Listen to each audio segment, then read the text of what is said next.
సమకూర్చుకోవడానికి ఎంత సమయం పడుతుంది, ఎట్లా విద్యార్థుల యొక్క జీవితాలతోనే మన విధానాలు దుందుడుకుగా మార్చుకుంటే ఎంత ప్రభావం చూపిస్తుందో ఇది ఆలోచన చేయాలి. ఎందుకు మీతో నేను పంచుకుంటున్నా అంటే లక్షల మంది విద్యార్థులు మీతోనే ప్రత్యక్ష సంబంధాలు ఉంటారు. ప్రభుత్వాలకు పోయేది ఏం లేదు, మళ్ళోసారి ఏది పోస్ట్ పోన్ చేసినా 10 ఏళ్ళు మనము అంతకుముందు కొట్లాడింది తెలంగాణ కోసం, ఉద్యోగాల కోసమే. తెలంగాణ వచ్చినాక ఉద్యోగాలు భర్తీ చేయట్లేదని కొట్లాడింది మనమే.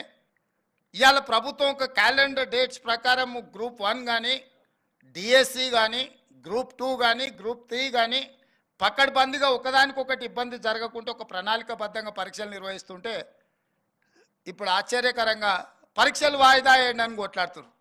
ఇంతకాలం 10 ఏళ్ళు మనం కొట్లాడింది పరీక్షలు పెట్టండి, పరీక్షలు పెడతారా లేదా, మేము ముదిరిపోతున్నాం, బెండకాయ ముదిరిపోయిన పిల్లగానికి వయసు మీద పడ్డ దేనికి పనికి రాకుండా పోతాడని ఇంతకాలం కొట్లాడి ఇప్పుడంటూ లేదు నువ్వు వాయిదా లేయని.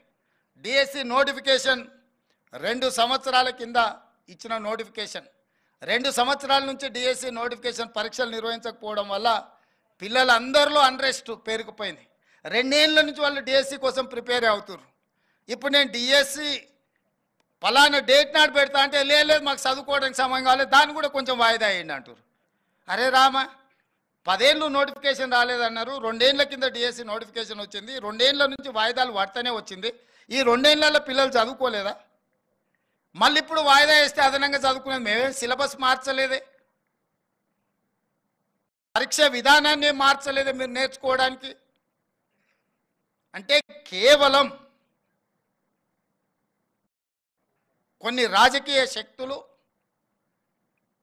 కొన్ని కోచింగ్ సెంటర్ల యజమానులు ఆన్ టైంలో పరీక్షలు అయిపోతే నష్టం జరిగేది రాజకీయ నిరుద్యోగులకు, ఎస్టాబ్లిష్ చేసుకున్న కోచింగ్ సెంటర్లకు. ఎందుకంటే ఏ పరీక్షలు ఆ పరీక్షలు అయిపోతే పిల్లలు ఈ ఉద్యోగం రాకపోతే వాడు ఇంకో దానికి వెళ్ళిపోతాడు ఆటోమేటిక్గా. ఊర్లో పోయి వ్యవసాయం చేసుకుంటాడు, ఇతర ఉద్యోగాలకు పోవాలనుకున్న వాళ్ళు ఇతర ఉద్యోగాలకు పోతారు. డిఎస్సి రాస్తే ఒకవేళ గవర్నమెంట్ టీచర్ ఉద్యోగం రాకపోతే ప్రైవేట్ స్కూల్లోనైనా జాయిన్ అవుతాడు. ఇతర బాధ్యతలు, ఇతర ఉద్యోగ ఉపాధి అవకాశాలు చూసుకుంటే నష్టపోయేది ఎవరయ్యా అంటే ఈ లక్షలాది మంది నిరుద్యోగుల ప్రాతిపదికన కోచింగ్ సెంటర్లు పెట్టుకున్న వాళ్ళకి నష్టం. కోచింగ్ సెంటర్ యజమాని ఆమరణ నిరాహార దీక్ష చేస్తా అంటారు పరీక్షలు వాయిదా వేయమని. నేను అడిగిన ఆయన హాల్ టికెట్ ఏముందో తీయరా, దేనికి రాసిండో పాపం మాట్లాడదామని. లేదు సార్, ఆయన కోచింగ్ సెంటర్ ఉంది, ఆయనకు 2 నెలలు పోస్ట్ పోన్ చేస్తే డిఎస్సి 100 కోట్లు లాభం వస్తుందంట, 2 నెలలు ఆయనకు 100 కోట్ల ఆదాయాన్ని మీరు దెబ్బతీసారట అని ఒక్క ఆయన గురించే చెప్పారు. ఇంకొక ఆయన దీక్ష కూర్చున్నాడు. ఏందే ఆయన మన పార్టీలో ఉండే మనటి వరకు ఆయనేం పరీక్షలు రాస్తున్నాయనంటే నువ్వు పార్టీలో ఏం ఉద్యోగం ఇవ్వలేదంటే సార్ ఇప్పుడు నిన్ను గిల్లడమే ఆయన పైన అంటే అందుకే ఆయన దీక్ష కూర్చున్నాడు సార్ అన్నాడు. ఇంకో పిల్లగాడు కూర్చున్నాడు, గాంధీ హాస్పిటల్లో చేరాడు.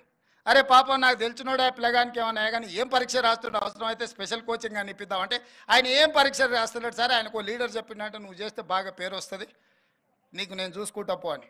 నిన్న మన 3 దీక్ష చేస్తే 3 గురించి వివరాలు తెప్పించినాను. ఆ 3లో ఏ ఒక్కడు కూడా ఏ పరీక్ష రాస్తలేడు. ఏ పరీక్షలు రాయనోడు, ఏ ఉద్యోగానికి పోటీ పడనోడు నిర్వహిస్తున్న పరీక్షల్ని వాయిదాలు వేయండి అని చెప్పి దీక్షలు చేస్తారు. ఇది ఒక విచిత్రమైన పరిస్థితి. అదేవిధంగా జాబ్ క్యాలెండర్ ప్రకారం, జాబ్ క్యాలెండర్ రేపు అసెంబ్లీ